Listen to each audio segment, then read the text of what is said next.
É provável que você, nos últimos dias, tenha se deparado com algum vídeo nas redes sociais no qual um homem conta histórias mirabolantes em que salva sua família de um possível acidente de helicóptero ou ensina a como manter a calma enquanto diz para um piloto profissional exatamente o que ele precisa fazer diante de uma situação de pane durante um voo. E fiquei mais normal que o piloto. E eu que detectei a pane antes dele. Eu falei, você foi treinado pra isso, cara. Relaxa. Qualquer coisa eu tô aqui.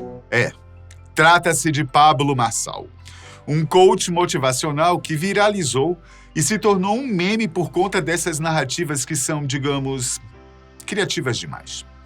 O que nem todos sabem é que Marçal já tem um histórico bastante extenso com polêmicas. O palestrante já esteve envolvido em um caso em que colocou a vida de várias pessoas em risco para dar uma lição de superação. Colocar em risco a vida de 60 pessoas. A montanha é perigosa e tem um histórico de acidentes fatais. Já foi acusado de forçar os colaboradores de suas empresas a praticarem exercícios físicos, o que pode ter gerado a morte de um deles por parada cardíaca. Um desafio motivacional, idiota, né? Irresponsável. E já chegou a tentar se candidatar à presidência da República, mas foi impugnado e se tornou alvo de investigação de uma operação da Polícia Federal. No vídeo de hoje, iremos te contar um pouco mais sobre sua história e apresentar as principais controvérsias de sua carreira, incluindo as polêmicas em que esteve envolvido, as acusações que ele sofreu e, claro, os causos mirabolantes que ele conta em suas apresentações. Pablo Henrique Costa Marçal nasceu na cidade de Goiânia, oh meu Deus, logo aqui, capital do estado de Goiás, em abril de 1987. Seu pai era um servidor público e sua mãe trabalhava para outras empresas. Mas eles se separaram quando Pablo tinha apenas 6 anos de idade. Segundo relatos do próprio empresário, isso gerou uma onda de dificuldades financeiras e emocionais que o fizeram se apoiar na religião, nos estudos e no trabalho, o qual ele começou ao vigiar carros no centro da cidade com apenas 9 anos de idade. Seu primeiro trabalho formal com carteira assinada foi aos 16, como operador de áudio de auditório. Depois disso, ele foi trabalhar com um grupo de pastores da igreja que frequentava, como técnico de informática.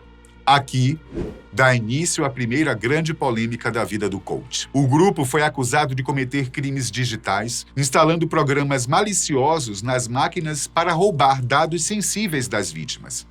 Eles foram indiciados e processados a partir de 2005. Sem dinheiro para custear os advogados, Marçal foi trabalhar como operador de telemarketing em uma extinta companhia telefônica nacionalmente relevante. Ao mesmo tempo, ele iniciou um curso de direito em uma universidade próxima ao local de trabalho e, apesar das dificuldades, não precisou arcar com os custos do processo, pois este passou a correr sem a necessidade de defesa, algo que o empresário atribui à vontade divina. Marçal cresceu muito durante sua passagem pela empresa de telecomunicações. Foi ali que ele descobriu que tinha bastante facilidade com a oratória, algo que ficou claro principalmente depois de ter conquistado o cargo de instrutor. E não parou por aí. Depois ele se tornou supervisor de instrução, líder de RH, coordenador de operações e executivo, uma das pessoas mais novas a conseguir o feito na empresa. Durante o período em que esteve na companhia, Marçal conseguiu se formar em direito, se casou, conquistou seus primeiros bens, mas depois de 8 anos de dedicação, ele optou por pedir demissão para trabalhar em uma empresa da família. Assim, ele pôde perceber as diferenças de estar em uma grande corporação bilionária e em um pequeno negócio, o que certamente moldou ainda mais seus parâmetros profissionais. Mas, mesmo que esta nova jornada não fosse em uma empresa com bilhões em patrimônio acumulado, aparentemente, não era um negócio tão pequeno. Já que, segundo os próprios relatos de Marçal, foi nessa época que ele aprendeu sobre exportações, liderança, por gerir uma associação de comerciantes e fez seu primeiro R$ 1 milhão em patrimônio antes mesmo dos 30 anos de idade. No entanto, ele ainda não estava satisfeito. Ainda quando estava na companhia de telecomunicações, Marçal teve acesso a grandes eventos que eram realizados para treinamento,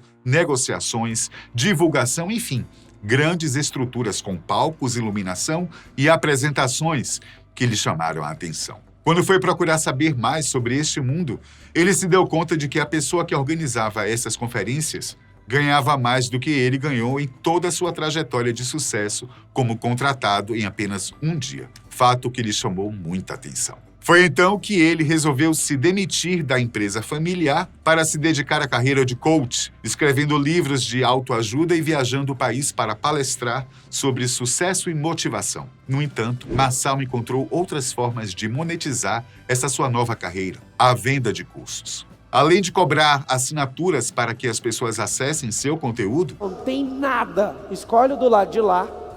ele oferece cursos nichados que ensinam como ter inteligência emocional, como investir, Como ficar rico rápido. como viver em família, como ter motivação, enfim. O empresário vende até mesmo sua presença, cobrando para que pessoas possam almoçar com ele, o que inclusive já gerou polêmicas por conta da insatisfação de alguns seguidores ou clientes. Por que você não almoçou com a gente? Agora que conhecemos um pouco mais sobre ele, vamos às controvérsias que o fizeram ficar famoso nos últimos anos. Podemos começar com a acusação que ele sofreu em 2005 por pertencer a uma quadrilha que infectava computadores para coletar dados bancários e desviar dinheiro das vítimas. Esse caso veio à tona em 2022, na ocasião em que o coach lançou sua candidatura à presidência da República, o que não foi para frente, como veremos daqui a pouco. Marçal se defende das acusações, dizendo que apesar de trabalhar para os pastores na época, ele apenas dava manutenção nos computadores, mas não participava do esquema. Contudo, essa justificativa não convenceu as autoridades. Ele foi condenado em 2010, ou seja, foi responsabilizado por fazer parte da organização. No entanto, a sentença não foi expedida e em 2018 ela foi extinta por prescrição retroativa, pois o tempo passado era maior do que é prescrito em lei. Ainda assim, isso deixou uma marca em seu passado que ele mesmo enxerga como uma mancha. Mas foi em janeiro de 2022 que Marçal deu início à sua trajetória pelo universo das polêmicas, que o fizeram ficar mais conhecido na internet do que ele havia conseguido até então com seus cursos e palestras. O coach decidiu levar uma turma com 60 alunos para uma expedição ao Pico dos Marins, um monte localizado na Serra da Mantiqueira, no interior de São Paulo. Mesmo não sendo oriundo da região e não tendo os conhecimentos necessários para este tipo de empreitada, Marçal decidiu colocar a vida dessas pessoas em risco para provar um ponto. É possível vencer qualquer desafio que apareça na sua frente, desde que você esteja motivado bastante. A lição é oriunda de um de seus cursos denominado O Pior Ano de Sua Vida. Nele, o coach ensina que quanto maior a dificuldade enfrentada, maior será a recompensa. Uma mentalidade que pode funcionar bem em uma sala de palestras, mas que nem sempre é verdade no mundo real. Por isso, apesar de estar em um período conhecido pelas fortes tempestades tropicais e de ter recebido diversos alertas sobre as más condições do local no dia anterior, Marçal decidiu empreender a subida, contrariando todas as normas de segurança. No início, eram 60 pupilos que estavam ali na tentativa de mudarem de vida. No entanto, 28 perceberam que essa mudança poderia ser definitiva e para pior, e resolveram não seguir com o grupo. Os 32 que se mantiveram enfrentaram maus bocados. O acampamento foi assolado com fortes rajadas de vento, comprometendo a estrutura de boa parte dos abrigos que foram levados. Depois que a situação ficou insustentável, e os participantes corriam sério risco de hipotermia, Barraca entra na água, risco de hipotermia. a equipe de Marçal entrou em contato com o corpo de bombeiros e eles foram resgatados. Foi muito irresponsável, foi mesmo. À mídia, o coach disse que tomou essa decisão apenas por questões de segurança, algo que ele aparentemente ignorou no início da empreitada. Mas o que poderia lhe trazer má reputação? A perda da confiança ou credibilidade diante do público. Aparentemente, ele custou apenas o apelido de coach da montanha. Na verdade, a exposição acabou se tornando marketing. E no mesmo ano, Pablo Marçal se lançou como pré-candidato à presidência da República pelo PROS, Partido Republicano da Ordem Social. Apesar de ter sido bem recebido pelo partido e de aparecer no radar nas primeiras pesquisas com cerca de 1% das intenções de voto, A candidatura de Marçal foi impugnada pelo Tribunal Superior Eleitoral por conta de suspeitas de fraudes cometidas pelo então presidente do partido, além de haver inconsistências nas declarações de bens e arrecadação de verba para a campanha do empresário. Ainda assim, ele alterou seu cargo para deputado, conseguiu concorrer às eleições e chegou a receber votos suficientes para ser eleito, mas não pôde tomar posse, e sua vaga foi ocupada por outro candidato. Depois disso, Marçal se tornou alvo de algumas operações da Polícia Federal. Mas apesar dessa história ainda não ter um desfecho, ele sinaliza que irá concorrer às próximas eleições novamente. E as polêmicas não acabaram. No ano passado, o nome do coach esteve novamente envolvido em alguns casos bastante preocupantes, separados por apenas alguns dias de diferença. O primeiro deles ocorreu no início do mês de junho, quando uma maratona surpresa foi organizada por uma das empresas comandadas por Marçal. 42 km. 5 horas, 6 horas correndo. A ideia fazia parte novamente do programa O Pior Ano da Sua Vida, que, como vimos, tem o intuito de levar as pessoas ao seu máximo, extrapolando seus limites independentemente das consequências. No entanto, dessa vez elas foram longe demais. Um dos funcionários da empresa, um jovem de apenas 26 anos, sofreu uma parada cardíaca no quilômetro 15 da prova, de um total de 42 e, infelizmente, não resistiu. Tava formigando meu pé. Aí a galera foi e eu fiquei. O caso gerou bastante comoção, principalmente porque Marçal foi acusado de não conceder auxílio à família e sequer prestou condolências em suas redes profissionais ou pessoais. Pois, segundo ele, esses espaços não devem ser usados para coisas negativas. Depois que o caso veio à tona, vários funcionários fizeram denúncias de que suas empresas são geridas sob péssimas condições e que eles são obrigados a se exercitar e estudar contra a vontade. O empresário negou todas as acusações, é claro. Ele chegou a conceder várias entrevistas sobre o caso, mas a única coisa que fez a respeito foi escrever o nome do trabalhador em um de seus tênis de corrida, como uma forma de lhe prestar homenagem. Que horrível.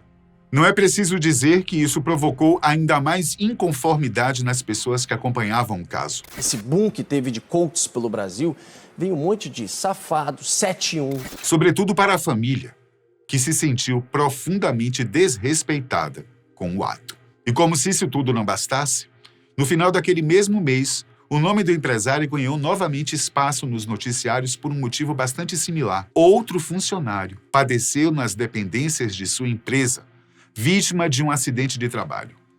Um prestador de serviços de 49 anos, auxiliar técnico de audiovisual, faleceu depois de sofrer uma descarga elétrica e cair de uma altura de quase 5 metros. O trabalhador chegou a ser socorrido, mas não resistiu aos ferimentos. As notícias divulgadas dão conta de que ele estava usando os equipamentos de segurança, como capacete e cinto.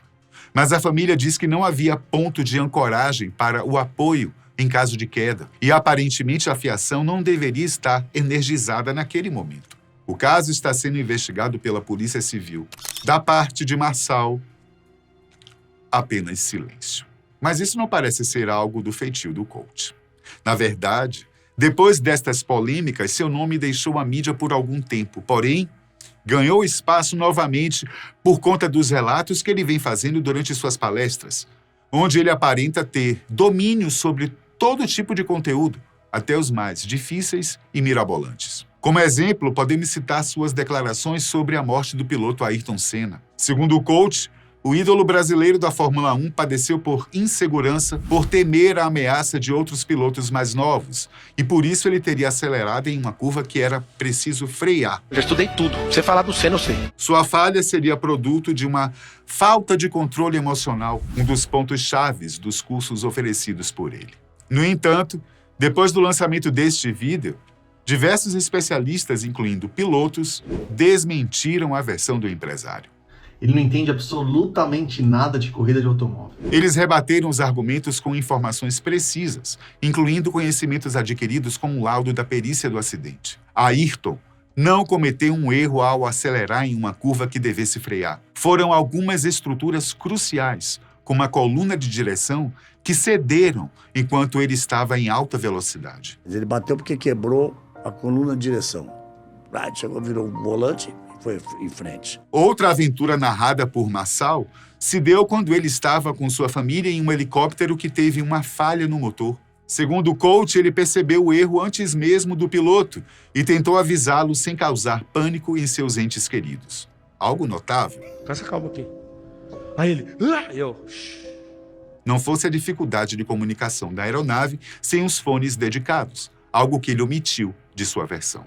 O ponto-chave da narrativa é o fato do empresário acalmar o comandante, ensiná-lo a se portar em momentos de crise, mesmo que provavelmente ele tenha dedicado uma vida toda para isso. O que mais chamou a atenção e fez a história cair no gosto popular foram as instruções que o palestrante dá. Eu falei, você foi treinado para isso, cara. Relaxa. Além de se colocar à disposição para ajudar, dizendo ao final, qualquer coisa, tô aqui. Mas essa não foi a única oportunidade que Marçal teve para instruir um piloto treinado. Em outra de suas histórias, ao estar prestes a decolar de um prédio, ele viu uma das pás de um helicóptero atingir a estrutura de um elevador, o que danificou o equipamento e fez a aeronave entrar em ressonância. Segundo o coach, neste momento o piloto não sabia ao certo o que fazer, mas ele já havia conseguido prever toda a tragédia. Foi então que o empresário pediu para que o profissional desligasse o helicóptero, o que não foi obedecido de cara, pois aparentemente havia muitas implicações neste ato, mesmo que ele estivesse correndo risco de vida. Ao insistir, o piloto finalmente cede e o palestrante se vangloria de ter novamente salvado uma vida, pois ele estava no lugar certo, na hora certa e sabia exatamente como se portar naquela situação, sendo um exemplo de controle emocional e sabedoria. Depois que esses vídeos viralizaram, várias montagens foram feitas, incluindo outros personagens que são conhecidos por contarem causos mirabolantes. Às vezes, os cenários são trocados para parecer que se trata de um bar, local onde normalmente muitas narrativas como estas são criadas. Sabe o que aconteceu? O piloto não sabia o que fazer. Minha cabeça entrou numa pane, mas eu sou bom em resolver pane. E os vídeos ganharam um tom humorístico aparentemente inocente. Como vimos, a trajetória de Marçal é repleta de polêmicas e controvérsias. Por isso, talvez esses vídeos mirabolantes talvez não sejam tão despretensiosos assim. Apesar dos inúmeros especialistas que rebatem os feitos e as opiniões do coach, não encontramos nenhuma resposta relevante por parte do empresário em que ele tente defender seu ponto perante as críticas. Independentemente se essas façanhas forem verdade ou não, devemos tomar cuidado com certas posturas. Não apenas neste caso, mas de qualquer pessoa que busque chamar atenção a todo custo. Você vai jogando conteúdo até um monte de gente mordendo a chumbada e carregar cada um pro lado. É uma história nova por semana para todo mundo ficar replicando sem parar. Como dizem por aí, quando a esmola é demais, o santo desconfia. Então, fica de olho, tá? Chega de charlatanice por aí. Até a próxima.